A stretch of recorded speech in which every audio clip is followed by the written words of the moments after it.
Hi friends, welcome to share market in Malayalam. അപ്പോൾ ഇന്നത്തെ വീഡിയോയിൽ നമ്മൾ ഡിസ്കസ് ചെയ്യാൻ പോകുന്നത് SIP കോമ്പോസ് എന്ന് പറയുന്ന ഒരു പുതിയ ഫീച്ചറാണ്. അപ്പോൾ ഇതിൽ ക്ലിക്ക് ചെയ്ത് കഴിഞ്ഞിട്ടുണ്ടെങ്കിൽ നമുക്ക് ഒരുപാട് ഓപ്ഷൻസ് ലഭിക്കും.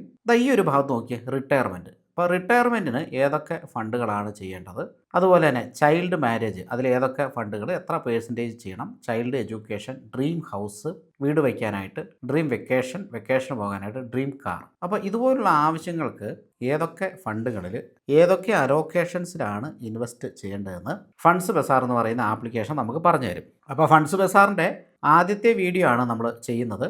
ഒരുപാട് ഓപ്ഷൻസ് ഇവിടെയുണ്ട്. അപ്പോൾ അത് വരുന്ന ആഴ്ചകളിൽ ഞാൻ വീഡിയോ ആയിട്ട് ചെയ്യാം. ഇപ്പോൾ മൾട്ടി അസറ്റ് അലോക്കേഷൻ്റെ സ്മാർട്ട് കോമ്പോസ് ഉണ്ട്. അത് നമ്മൾ ഈ വീഡിയോയിൽ കവർ ചെയ്യുന്നില്ല. ജസ്റ്റ് ക്ലിക്ക് ചെയ്ത് കഴിഞ്ഞിട്ടുണ്ടെങ്കിൽ തന്നെ നമുക്കതിൻ്റെ കുറേ കാര്യങ്ങൾ ഇവിടെ കാണാനായിട്ട് സാധിക്കും. പിന്നെ FDക്ക് പകരമായിട്ട് ഇടാനും സേവിങ് ബാങ്കിൽ ഇടുന്നതിന് പകരമായിട്ട് ഇടാനുമുള്ള മ്യൂച്വൽ ഫണ്ട്സ് കിട്ടണമെങ്കിൽ നമുക്കിവിടെ ക്ലിക്ക് ചെയ്ത് കഴിഞ്ഞാൽ കിട്ടും. പിന്നെ ഷോർട്ട് ലിസ്റ്റ് ചെയ്തിട്ടുള്ള ഫണ്ടുകൾ നമുക്കിവിടെ കിട്ടും. അതുപോലെ FDയിലൊക്കെ ഇൻവെസ്റ്റ് ചെയ്യാനായിട്ട് ഇവിടെ സാധിക്കും. പക്ഷേ ഈ ഫണ്ട്സ് ബസാർ അധികം ആർക്കും ചിലപ്പോൾ പരിചയം ഉണ്ടാകണമെന്നില്ല. എന്നാൽ നിങ്ങൾക്ക് പരിചയം ഉള്ള ഒരു കമ്പനിയുണ്ട്. ആ കമ്പനിയുടെ ആപ്ലിക്കേഷൻ്റെ പേരാണ് ഫണ്ട്സ് ബസാർ. ഒരുപക്ഷെ പ്രിഡൻറ്റ് കോർപ്പറേറ്റ് അഡ്വൈസറി സർവീസ് ലിമിറ്റഡ് എന്ന് പറയുന്ന കമ്പനി കേട്ടിട്ടുണ്ടാവും അല്ലേ? ചിലപ്പോൾ നിങ്ങൾ ഇതിൽ ഇൻവെസ്റ്റും ചെയ്തിട്ടുണ്ടാവും. അപ്പോൾ ഞാൻ ഇൻവെസ്റ്റ് ചെയ്തിട്ടുണ്ട്. ഞാനിപ്പോൾ നോക്കുമ്പോൾ അത് 44% പ്രോഫിറ്റിലാണ് ഈ ഒരു സ്റ്റോക്ക് നിലവിലുള്ള എൻ്റെ പോർട്ട്ഫോളിയോയിൽ കേട്ടോ. ഈ പ്രിഡൻറ്റ് കോർപ്പറേറ്റ് അഡ്വൈസറി സർവീസസിൻ്റെ ആപ്ലിക്കേഷൻ്റെ പേരാണ് ഫണ്ട്സ് ബസാർ. ഏതാണ്ട് 12,000 കോടി മാർക്കറ്റ് ക്യാപ്പുള്ള ഒരു വലിയ കമ്പനിയാണ് പ്രിഡൻറ്റ്. അപ്പോൾ ഇവരുടെ ബിസിനസ് എന്ന് പറഞ്ഞിട്ടുണ്ടെങ്കിൽ സ്റ്റോക്ക് ബ്രോക്കിംഗ് സർവീസ് ഉണ്ട്, ഇൻഷുറൻസ് ഉണ്ട്, മ്യൂച്വൽ ഫണ്ട് പ്രോഡക്റ്റ് ഉണ്ട്, അതുപോലെ തന്നെ life and general insurance solutions ഉണ്ട്, SIP വിത്ത് ഇൻഷുറൻസ് ഉണ്ട്, ഗോൾഡ് അക്യുമുലേഷൻ പ്ലാൻ ഉണ്ട്, അസറ്റ് അലോക്കേഷൻ ഉണ്ട്, ട്രേഡിംഗ് പ്ലാറ്റ്ഫോംസ്. അപ്പോൾ ഇത്രയും, അതായത് നമ്മുടെ സ്റ്റോക്ക് മാർക്കറ്റും മ്യൂച്വൽ ഫണ്ടുമായിട്ട് ബന്ധപ്പെട്ടിട്ടുള്ള സർവീസസ് ആണ് ഇവർ നൽകുന്നത്. അതുപോലെ ഇവരുടെ ടോട്ടൽ AUM കാര്യങ്ങളൊക്കെ നമുക്കിവിടെ കാണാൻ പറ്റും. 1 ലക്ഷം കോടിക്ക് മുകളിൽ AUM ഉള്ള കമ്പനിയാണ്. പിന്നെ മറ്റ് കാര്യങ്ങളൊക്കെ കാണാൻ പറ്റും. SIP ബുക്ക് കാര്യങ്ങളെല്ലാം നമുക്കിവിടെ കാണാൻ പറ്റും. എത്ര പാർട്ട്നേഴ്സ് ഇവർക്കുണ്ട് എന്ന് നമുക്കിവിടെ കാണാൻ പറ്റും. 29,605 പാർട്ട്നേഴ്സ് ഉണ്ട്. കസ്റ്റമേഴ്സ് എത്രയുണ്ടെന്ന് കാണാൻ പറ്റും. അപ്പോൾ ഈ നെറ്റ്വർക്കിൽ ഞാനും ഒരു പാർട്ട്ണറാണ്. മലയാളത്തിൽ സപ്പോർട്ട് കിട്ടുമെന്നുള്ളതാണ് വളരെ പ്രധാനപ്പെട്ട ഒരു കാര്യം. അതുപോലെ തന്നെ കാർവി നിങ്ങൾക്ക് ചിലപ്പോൾ അറിയായിരിക്കും അല്ലേ? പഴയ ഇൻവെസ്റ്റേഴ്സിനൊക്കെ അറിയാം കാർവിനെ ഏറ്റെടുത്ത് ഇവരാണ് കേട്ടോ, പ്രിഡൻ്റാണ്. അതുപോലെ തന്നെ ഐഫാസ്റ്റ് എന്ന് പറയുന്ന ഒരു കമ്പനിയെ ഇവർ ഏറ്റെടുത്തിട്ടുണ്ട്. മറ്റ് കമ്പനികളെ അക്വയർ ചെയ്യുന്ന ഒരു കമ്പനി കൂടിയാണ് പ്രിഡൻറ്റ് എന്ന് പറയുന്നത്. അങ്ങനെ ഇവരുടെ ബിസിനസ് വലുതാക്കിക്കൊണ്ടിരിക്കുന്നു. ഇനി നമുക്ക് ഫണ്ട്സ് ബസാറിലേക്ക് തിരിച്ചു വരാം. കാരണം എന്താണ് ഫണ്ട്സ് ബസാർ എന്ന് അറിയില്ലാത്തവർക്ക് ആ കമ്പനി ഒന്ന് പരിചയപ്പെടുത്താൻ വേണ്ടിയാണ് നമ്മൾ പ്രിഡൻറ്റിലേക്ക് പോയത്. അപ്പോൾ പ്രിഡൻറ്റിൻ്റെ ആപ്ലിക്കേഷൻ്റെ പേരാണ് ഫണ്ട്സ് ബസാർ എന്നുള്ളത്. ഇനി നമുക്ക് നമ്മുടെ വീഡിയോയിലേക്ക് തിരിച്ചു വരാം. SIP കോമ്പോസിൽ നമ്മൾ ഇന്ന് നോക്കാൻ പോകുന്ന റിട്ടയർമെൻറ്റ് എന്ന് പറയുന്ന ഈ ഒരു സെഗ്മെൻറ്റ് നമുക്ക് പരിശോധിക്കാം. ഞാനിവിടെ ക്ലിക്ക് ചെയ്യുന്നു. അപ്പോൾ ഇവിടെ കുറേ ഫണ്ട്സ് നമുക്ക് അവൈലബിൾ ആണ്. If you are someone looking to spend a quality retirement life, then retirement planning should be on your priority list. ഇനി ഇതിൽ നമുക്ക് കുറേ ഓപ്ഷൻസ് ഉണ്ട്. ഇവിടെ നമുക്ക് ഫണ്ട്സിൻ്റെ ലിസ്റ്റ് കാണാൻ പറ്റും. ഇനി നമുക്ക് ഈ ഒരു ഓപ്ഷൻ നമുക്കൊന്ന് ചെക്ക് ചെയ്യാം. ഇവിടെ ഇപ്പോൾ 15 ഇയേഴ്സ് എന്നുള്ളത് 10 to 15 ഇയേഴ്സ്. ഇതിപ്പോൾ 15 ഇയേഴ്സിൻ്റെ മുകളിലേക്കാണ് നമ്മുടെ റിട്ടയർമെൻറ്റ് വരുന്നതെങ്കിൽ ഇവിടെ ക്ലിക്ക് ചെയ്താൽ മതി. ഇപ്പോൾ എനിക്കൊക്കെ ഇവിടെ ക്ലിക്ക് ചെയ്താൽ മതി. 15 വർഷത്തിന് മുകളിലാണ് കഴിഞ്ഞിട്ടാണ് നമ്മുടെ റിട്ടയർമെൻറ്റ് വരുന്നതെങ്കിൽ ഈ ഒരു ഡിഫാൾട്ട് ഓപ്ഷൻ തന്നെയാണ്. എന്നാൽ നമ്മുടെ റിട്ടയർമെൻറ്റ് 10 വർഷത്തിനും 15 വർഷത്തിനും ഇടയ്ക്കാണെങ്കിൽ ഇവിടെ ക്ലിക്ക് ചെയ്യുക. അതനുസരിച്ച് ഫണ്ട്സ് ഇവിടെ മാറുന്ന കാണാൻ പറ്റും. അപ്പോൾ ഏതൊരാൾക്കും സ്വന്തമായിട്ട് ഫണ്ട് സെലക്ട് ചെയ്യാനായിട്ട് സാധിക്കുമെന്നുള്ളതാണ് ഇതിൻ്റെ ഒരു പ്രത്യേകത. ഇനി നമ്മുടെ റിട്ടയർമെൻറ്റ് 7 to 10 ഇയേഴ്സ് അതിനുള്ളിലാണ് നമ്മുടെ റിട്ടയർമെൻറ്റ് വരുന്നതെങ്കിൽ ഈ ഒരു ഓപ്ഷൻ സെലക്ട് ചെയ്താൽ മതി. അപ്പോൾ ഏതൊക്കെ ഫണ്ടുകളാണ് ഇവിടെ ഉള്ളതെന്ന് നമുക്ക് കാണാൻ സാധിക്കും. അതുപോലെ തന്നെ പേജസും അവൈലബിൾ ആണ് കേട്ടോ. ഇവിടെ 2 പേജസ് ഉണ്ട്. അതായത് 6 ഫണ്ട്സ് ഉണ്ട്. അതുകൊണ്ടാണ് ഇവിടെ 2 പേജ് വന്നത്. അപ്പോൾ ഇങ്ങനെ നമുക്ക് ആവശ്യമുള്ള ഫണ്ടുകൾ എടുക്കാനായിട്ട് സാധിക്കും. അതുപോലെ തന്നെ കുട്ടിയുടെ മാരേജ് ആണെങ്കിൽ നമുക്ക് അവിടെ ക്ലിക്ക് ചെയ്ത് കഴിഞ്ഞിട്ടുണ്ടെങ്കിൽ ഇതേ ഓപ്ഷൻസ് നമുക്ക് ഇവിടെ അവൈലബിൾ ആണ്. ഇവിടെ 2 ഓപ്ഷൻസ് ആണ് ഉണ്ടാവുക, 7 to 10 ഇയേഴ്സും 10 to 15 ഇയേഴ്സും. ഇനി അതല്ല, നമുക്ക് ഇവിടെയും കുറേ ഓപ്ഷൻസ് ഉണ്ട് കേട്ടോ. അപ്പോൾ 1 ഇയർ 2 ഇയർ അത് വേണമെങ്കിൽ നമുക്ക് ആ ഒരു ഓപ്ഷൻസിനെ ക്ലിക്ക് ചെയ്തിട്ട് നമുക്ക് ഫണ്ട്സ് ഏതൊക്കെയാണെന്ന് ചെക്ക് ചെയ്യാവുന്നതാണ്. Child education, dream house. അപ്പോൾ നമുക്ക് ഇന്ന് റിട്ടയർമെൻറ്റ് ചെക്ക് ചെയ്യാം. അപ്പോൾ എൻ്റെ ഒരു കാര്യം തന്നെ എടുക്കാം. 15 വർഷം കഴിഞ്ഞിട്ടാണ് റിട്ടയർമെൻറ്റ് വരിക. അപ്പോൾ up to 15 years or greater than 15 years. ഇപ്പോൾ ഇവിടെ ഈ 1 ഇയർ 2 ഇയർ എന്ന് കൊടുക്കുന്നത് റിട്ടേൺ ആണ്. അപ്പോൾ 1 ഇയർ 2 ഇയർ ഈ ഫണ്ടുകളുടെയൊക്കെ റിട്ടേൺ നമുക്കിവിടെ കാണാനായിട്ട് സാധിക്കും. അതാണ് ഈ 1 ഇയർ 2 ഇയർ കൊണ്ട് ഉദ്ദേശിക്കുന്നത്. ഞാനിവിടെ 5 ഇയർ കൊടുത്തു. അപ്പോൾ 5 ഇയറിൻ്റെ ഒരു return Nippon India small cap ഫണ്ടാണ് ആദ്യത്തെ ഫണ്ട്. 31.72% CAGR ഉണ്ട്. അത് കാറ്റഗറി ആയിട്ട് നമുക്കിവിടെ കമ്പയർ ചെയ്യാൻ പറ്റും. അതായത് ഈ കാറ്റഗറിയിലുള്ള മറ്റ് ഫണ്ടുകളുടെ ആവറേജ് റിട്ടേണും ഈ ഫണ്ടിൻ്റെ റിട്ടേണും നമുക്കിവിടെ കാണാനായിട്ട് സാധിക്കും. ഇനി നമുക്ക് ഈ ഒരു കോംബോ ഇഷ്ടപ്പെട്ടെന്ന് വിചാരിച്ചോ, ഇഷ്ടപ്പെട്ടെങ്കിൽ നമുക്ക് ഇൻവെസ്റ്റ് ചെയ്യണമെങ്കിൽ ഇൻവെസ്റ്റ് എന്ന് പറയുന്ന ഭാഗത്ത് ക്ലിക്ക് ചെയ്ത് കഴിഞ്ഞിട്ടുണ്ടെങ്കിൽ നമുക്കിവിടെ കാണാൻ പറ്റും മിനിമം എമൗണ്ട് എത്ര, ഇതിലേക്ക് ഇൻവെസ്റ്റ് ചെയ്യേണ്ട മിനിമം എമൗണ്ട് എത്ര, പിന്നെ അതിൻ്റെ മൾട്ടിപ്പിൾ. അതായത് മിനിമം എമൗണ്ട് 8000 രൂപയാണ് ഈ ഒരു ഫണ്ടിൻ്റെ കോംബോയിൽ ഇൻവെസ്റ്റ് ചെയ്യേണ്ടത്. അല്ലെങ്കിൽ അത്രേ ചെയ്യാൻ പറ്റും, അത് താഴെ ചെയ്യാൻ പറ്റില്ല. 8000ൻ്റെ മൾട്ടിപ്പിൾ ആയിട്ട് വേണമെങ്കിൽ 16,000, 24,000 അങ്ങനെയും നമുക്ക് ഇൻവെസ്റ്റ് ചെയ്യാനായിട്ട് സാധിക്കും. അതേപോലെ ഈ ഒരു ഫണ്ടിൽ അലോക്കേഷൻസ് നമുക്കിവിടെ കാണാൻ സാധിക്കും. കാനറ റോബോയ്ക്കോയ്ക്ക് 15% അലോക്കേഷൻ വരുന്നത്.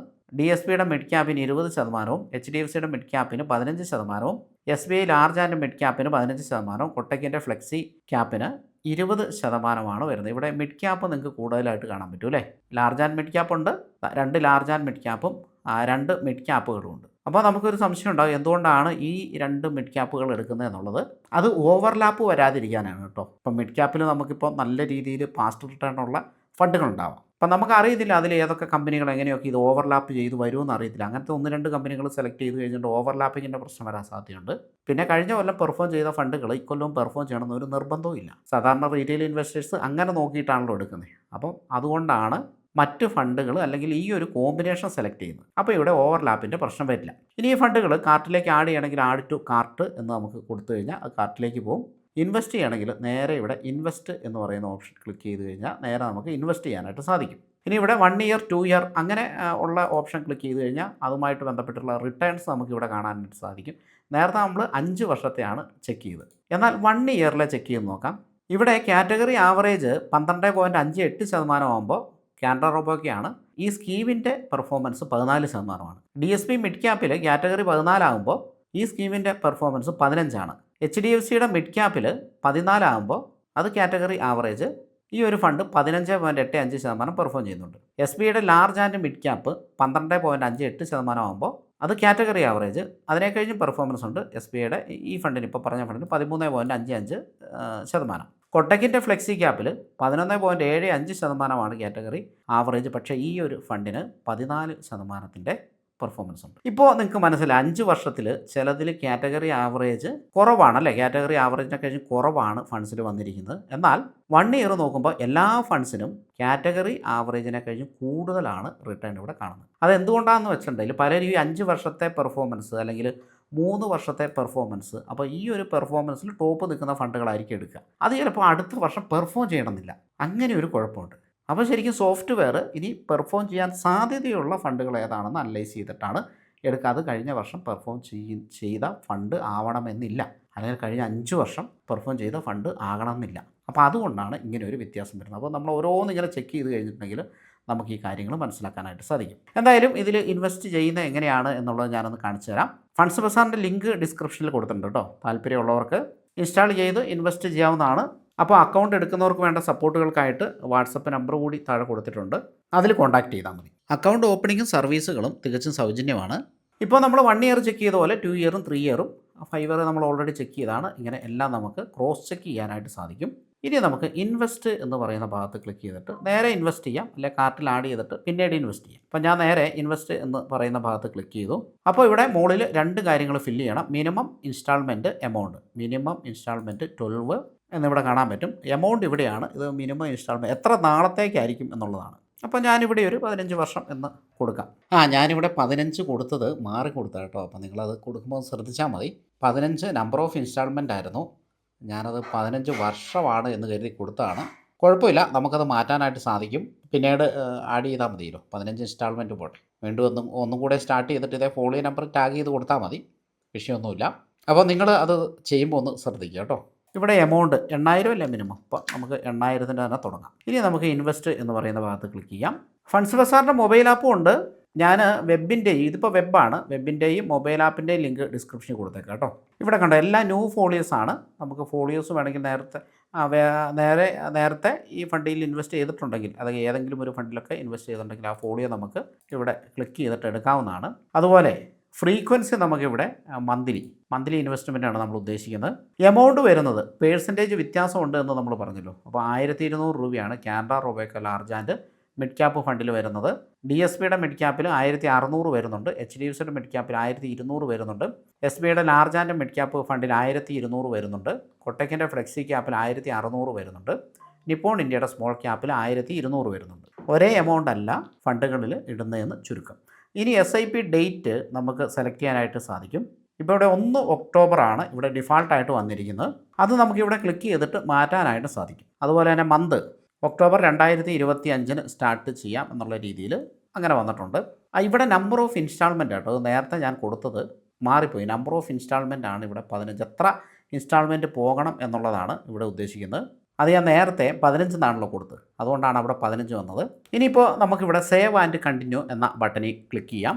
അതിനു മുമ്പ് ഈ ഒരു ബോക്സിൽ ടിക്ക് കൊടുക്കണം കേട്ടോ. I have red the offer documents, scheme information documents, അങ്ങനെയുള്ള കാര്യങ്ങൾ. അപ്പോൾ അത് ടിക്ക് ചെയ്തതിന് ശേഷം സേവ് ആൻഡ് കണ്ടിന്യൂ കൊടുക്കാം. പേയ്മെൻറ്റ് മോഡ് UPI ആണെങ്കിൽ ഇവിടെ കട്ട് ഓഫ് ടൈമും കാര്യങ്ങളൊക്കെ കാണിക്കുന്നുണ്ട്. അതായത് NAV ഏത് ദിവസത്തെ വരുന്നു എന്നുള്ളതാണ്. ഇന്നത്തെ അല്ലെങ്കിൽ നാളത്തെ ആയിരിക്കും. ഇപ്പോൾ ഈ ഒരു സമയം ആയതുകൊണ്ട് ഇപ്പോൾ 1 മണി കഴിഞ്ഞു, അപ്പോൾ നമുക്ക് നാളത്തെ NAVയിലായിരിക്കും കിട്ടുക. അപ്പോൾ അത് നമ്മൾ കണ്ടു. ഞാൻ ഈ വിൻഡോ ക്ലോസ് ചെയ്യുന്നു. ഇത് മൊത്തം വായിച്ച് നോക്കാം. കാരണം ഏത് ടൈമിനാണ് നമ്മൾ ഇത് കൊടുക്കുന്നതെന്നൊക്കെ അനുസരിച്ചിട്ടാണ് അതിൻ്റെ കാര്യങ്ങൾ വരിക. ഇനി നമുക്ക് ഈ ഒരു പേജിലേക്ക് വരുന്നു. ഇവിടെ വിശദമായിട്ട് നമ്മുടെ റിട്ടയർമെൻ്റ് ആണ് കാര്യങ്ങളാണ് എന്ന് ഈ ഗോളിൽ കാണാൻ പറ്റും. ഡിവിഡൻഡ് ഓപ്ഷൻസിൽ നമുക്കൊന്ന് ക്ലിക്ക് ചെയ്യാം. ഇവിടെ വേറെ ഓപ്ഷൻസ് ഒന്നുമില്ല കേട്ടോ. ഇനി നേരെ താഴേക്ക് പോകുന്നുണ്ട്. നമ്മുടെ ബാങ്ക് ഡീറ്റെയിൽ കാര്യങ്ങളെല്ലാം ഇവിടെ കാണിക്കും. അതിൽ ക്ലിക്ക് ചെയ്യാം. ഇനി സബ്മിറ്റ് കൊടുക്കുക.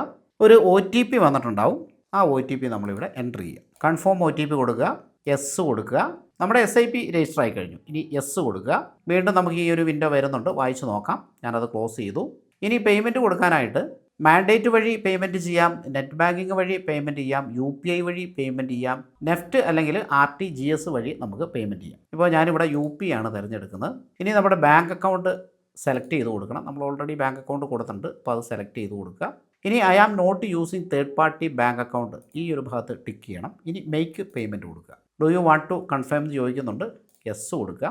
ഇനി നമുക്ക് ഈ ഒരു QR കോഡ് സ്കാൻ ചെയ്തിട്ട് നമുക്ക് പേയ്മെൻറ്റ് നടത്താവുന്നതാണ്. അല്ലെങ്കിൽ UPI ID എൻ്റർ ചെയ്തിട്ട് താഴെ ഇവിടെ എൻ്റർ ചെയ്തിട്ടും പേയ്മെൻറ്റ് നടത്താവുന്നതാണ്. ഞാനൊന്ന് സ്കാൻ ചെയ്ത് നോക്കട്ടെ. അപ്പോൾ ഇത് സ്കാൻ ചെയ്യുമ്പോൾ ഓർക്കുക, നമ്മളിവിടെ രജിസ്റ്റർ ചെയ്തിട്ടുള്ള അതേ ബാങ്ക് അക്കൗണ്ടിലായിരിക്കണം ഈ UPI ID ഉള്ളത് കേട്ടോ. അല്ലെങ്കിൽ ഫെയിലാകും. ഫെയിലായാലും പൈസ തിരിച്ചു വരും, വേറെ കുഴപ്പമൊന്നുമില്ല. അപ്പോൾ ഓൾറെഡി ഞാൻ ആ പേയ്മെൻറ്റ് കൊടുത്തു. അതിൻ്റെ ഡീറ്റെയിൽ കാര്യങ്ങളൊക്കെ നമുക്കിവിടെ വരുന്നുണ്ട്. അതേപോലെ തന്നെ എനിക്ക് മെയിലും വന്നിട്ടുണ്ട് കേട്ടോ, മെയിലും വന്നിട്ടുണ്ട്. ഇനിയിപ്പോൾ ഡാഷ്ബോർഡിലേക്ക് പോകണമെങ്കിൽ ഇനിയിപ്പോൾ വേറെ സംഭവങ്ങളൊന്നുമില്ല. പിന്നെ ഒരുപാട് സംഭവങ്ങൾ ഇവിടെയുണ്ട്. Purchase, SIP, STP, switch, redemption, SWP.